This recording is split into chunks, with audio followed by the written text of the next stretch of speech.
Hi everyone, Pam Gregory, astrologer. I wanted to take this video to share some astrological information with you about a beautiful aspect that's coming up, one of our best aspects really in 2022, which is a conjunction between Jupiter and Neptune at 23 degrees of Pisces on the 12th of April. So if you have anything around about 22 to 25 degrees of Pisces, but equally 22 to 25 degrees of the other water signs, Scorpio or Cancer, you'll be feeling this, and it can bring us many, many beautiful benefits. So firstly, just to explain that Pisces is a water sign, mutable water. And what mutable water means is that it's unbounded, it's boundless water. And Neptune is the ruler, so it strengthens that. Think of Neptune in myth, Lord of the Sea, and Jupiter is the planet of expansion. When they come together, this is very much the sign of the mystic. But they have different periods of orbit. So, for instance, Jupiter's orbit is 12 years, goes all through the signs in 12 years.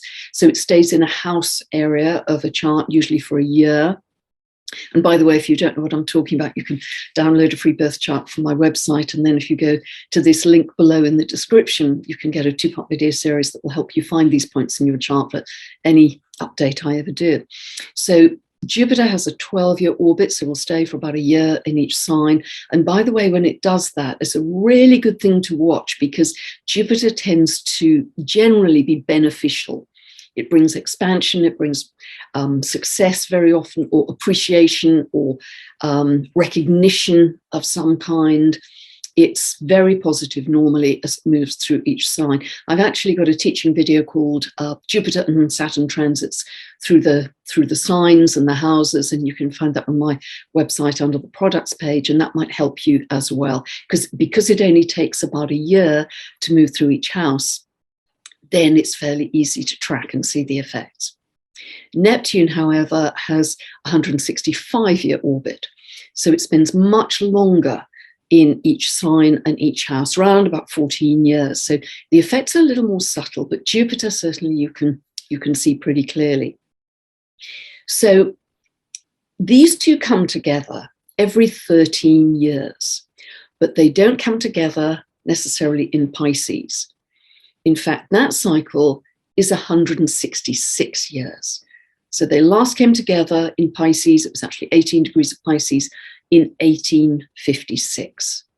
So we may look back to 1856 and said, okay, what happened then? Well, if you think of Pisces as unlimited water, unbounded water, and Neptune is Lord of the Sea. So this is a super sensitive water sign, probably the most sensitive of all of the water signs. Jupiter expands. So what happened in 1856? Well, one of the big things that happened was there was a huge amount of flooding in Europe, particularly in France. Now in 2021, Jupiter had a quick dart into Pisces from mid-May to late July, and one of the good sides of that, the beneficial side, seemed to be that lockdown rules and regulations were eased in many, many countries. So fingers crossed that will happen again. But also, if you remember last summer, mid-May to late July, there was again a lot of flooding in Europe. It was particularly in Germany and Belgium. You might remember seeing videos of cars just being washed away. So there's always the potential for big, expansive water. That's the literal symbolism as well. Because Pisces is a very emotional water sign, water is emotion, this can also mean a lot of emotion, a lot of emotional release. It can mean a lot of tears as well. So let's consider some of perhaps the less positive aspects of what this conjunction could be about, and then we'll look at the beautiful, very positive aspects that it's going to be about too. Now, flooding is certainly one of them. Water, issues around water of all kinds.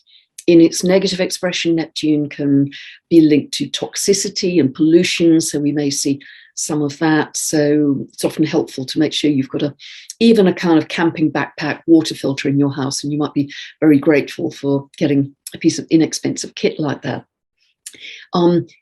Neptune is to do with altered states as well. It's interesting, if we go back to 1856, the spiritualist movement, particularly in America, had started 10 years before. And by 1856, it was really in full flood, let's say, with seances and Ouija boards and summoning up the dead and all of that kind of thing. So altered states are very linked to Neptune. So this can be the less positive altered states. It can be confusion. It can be, if there's any hypnosis, Jupiter can expand that hypnosis in society, that psychosis, that illusion, that delusion. It can expand all of that. But actually, because Neptune is also linked to lies, deceits, things not being as they seem. Yes, Jupiter can expand some of those, but it also has the potential to open them up, to expose and reveal those deceits, those lies that have been happening in society that have maybe caused the hypnosis and the illusion and the delusion and the psychosis. So this could be a big, big time of revelation. Neptune is also connected to pharmaceutical drugs and also linked to any toxicity related to those. So again, we could be seeing Jupiter opening all of that up. This could be a real tipping point, I feel, because soon after that, in April, as we go into May, the energy changes at that point and we get much more revolutionary energy, for instance, coming in. The other thing that Neptune is associated with, if we go back to 1856, photography had been developed a little while before that. You know, think of creating the illusion, but it was color photography that was being developed in 1856, and therefore Neptune, in its modern sense, is also very, very connected to film, video, the media, and any, again, sleight of hand that might be connected to that. And again, we could see an opening up of those things too. So it's going to be a very, very interesting period. Now, Neptune is also connected to oil, and therefore it's linked to fuel. And whenever you get a conjunction between Neptune and Jupiter, it's like a big bubble happening. And so this can very much signify inflation, particularly around oil prices. And I believe in the US at the moment, inflation is at a 40-year high. I believe that's the case also in the UK. But if the price of oil goes up, then any goods, any food, any hard goods that are distributed will also go up in price. So I again suggest buying long-dated food or any hard goods that you need. It might be cheaper to buy them now rather than in a few months' time, because I would expect that big bubble of inflation to increase running into April. The other, I'm going to get on to the good stuff in a moment, but the other thing to be aware of, because it's such a sign of the mystic, if you're working in a spiritual capacity, this can, if you're not careful, lead to spiritual grandiosity, spiritual arrogance, the Messiah complex, that kind of thing. And that will not work well. That will not work positively with this Jupiter-Neptune conjunction, again, because of the exposure. Thinking of film and video, something else that I think is very likely to expand at this time, and I know that Apple, the company Apple is working on this, is an expansion of virtual reality. They're developing headsets, goggles that are more sophisticated, where you can put them on and you can just live in this virtual reality of beautiful nature and birds singing, etc. I know which kind of nature I'd prefer, but certainly I think we should expect to see that too, if that's what you're interested in. However, let's now turn to the very positive expression, because this really is exquisite. Actually, it's very fine, high-level energy. It's beautiful, beautiful energy in its positive expression. This is about touching the ethereal, touching the divine in life. This is magical, mystical, and miraculous, I want to say. And so this will really magnify our manifesting abilities. So really now start flexing your manifesting abilities, your intention setting. And you can do that in really very, very simple ways. I was talking to my good friend Bracker about this the other day when we had a conversation. It can be simply always set intentions in the present tense and then step into the energy as if they are already happening. You know, for instance, I'm already easily finding the perfect car parking space outside the bank. And hey presto, 9 times out of 10, that happens for you. I am already easily finding my car keys in the next 60 seconds, and I'll find them in the vegetable rack or wherever.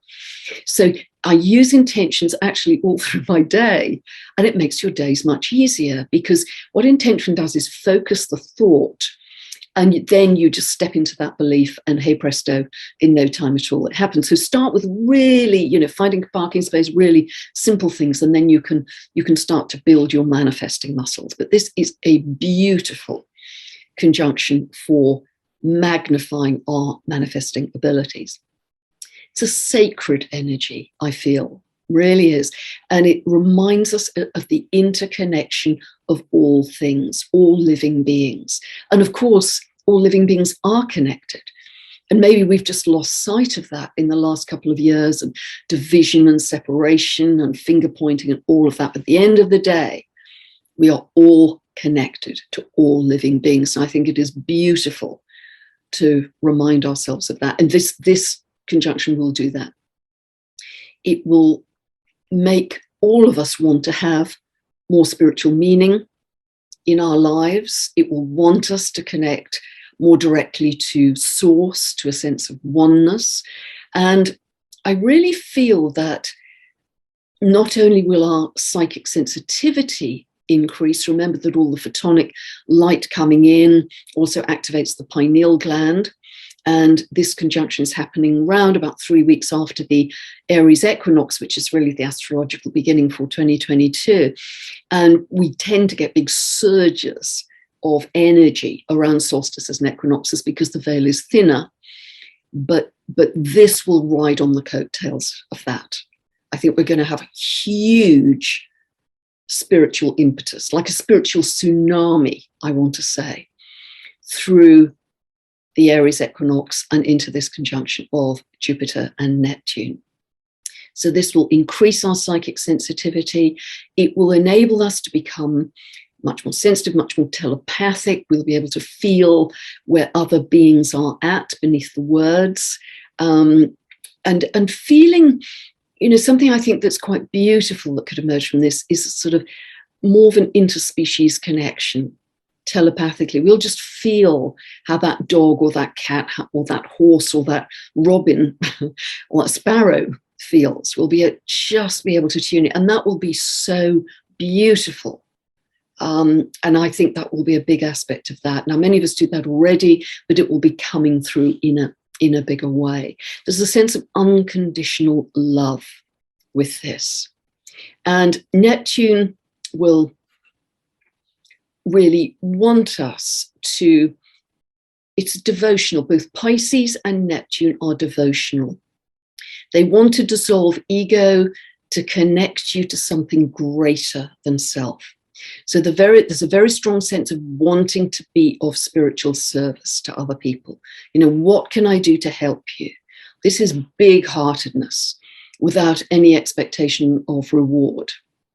So being of spiritual service, being devotional is a very big part of this. It really is the sign of the mystic. And whether you express that mysticism, Pisces can be quite silent, literally by going into a cave and sending love out to all beings, whether you're doing it through your music, your writing, your words, your art, your poetry, whatever it is. This is a really wonderful conjunction to express that more fully.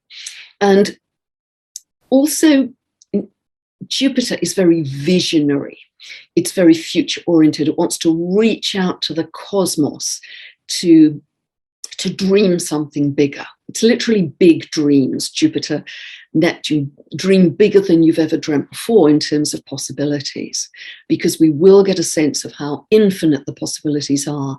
at this time. And talking of dreams, Neptune is very much the signifier of dreams. So you may find that your dreams are getting bigger, more vivid as we run into April. If you don't do it already, I'd suggest keeping a dream journal, keep a pad and pencil by your bed. And when you wake up, if you have remembered a dream, don't move. Keep absolutely in the same position. Keep your eyes shut. Recall the dream, and then you can open your eyes and write it down. Because if you move or open your eyes, it's ethereal, it's just gone, and it's much harder to get it back. But that is a really good idea around this time. And also every night, I've said this so often to clients and on videos, that ask a question of your dreams. Show me the next step. Show me the answer to X, Y, Z. And so often, if not that night, then in the next 2 or 3 nights, you will get often quite a surprising answer that you couldn't have thought up yourself, because it's your higher guidance coming through in your dreams. So use your dreams well, because this is connecting you to your subconscious and your higher self. So another beautiful aspect of this. I think creativity will flourish at this time, art, music, poetry, as I say, because a fine creative perception, which is what this is about as well, is just the other side of the coin to a fine spiritual perception. It's just this finesse that we're going to get with this beautiful conjunction. And there's a sense with all this water that it will accelerate the sweeping away of the old structures. There's a cleansing and a purging that's happening with this. And on the 18th of January, we have the nodal axis shifting into Taurus Scorpio with the South Node in Scorpio. And that is very much also about cleansing and purging from the 18th of January through to July 2023. So it's like a spiritual tsunami, a massive wave of spiritual potential, light, energy, vision coming in for us in April, but we're building to it now. And a very vivid image that keeps coming to my mind when I'm thinking of this conjunction, and because remember, Pisces is unlimited water, Neptune is Lord of the Sea, Jupiter is going to expand that. If you've ever been snorkeling or diving, particularly in warm waters, if you're lucky enough to have done those things in tropical waters, that very first time that you just go below the waterline and you just go, wow, that is just incredible, because there's a whole world which is teeming with life and life force, with iridescent color, translucent color, species you've never seen before. It is just vibrant. There's so much energy, life, abundance, joy, magnificence under the sea. And it was always there, but you didn't see it before.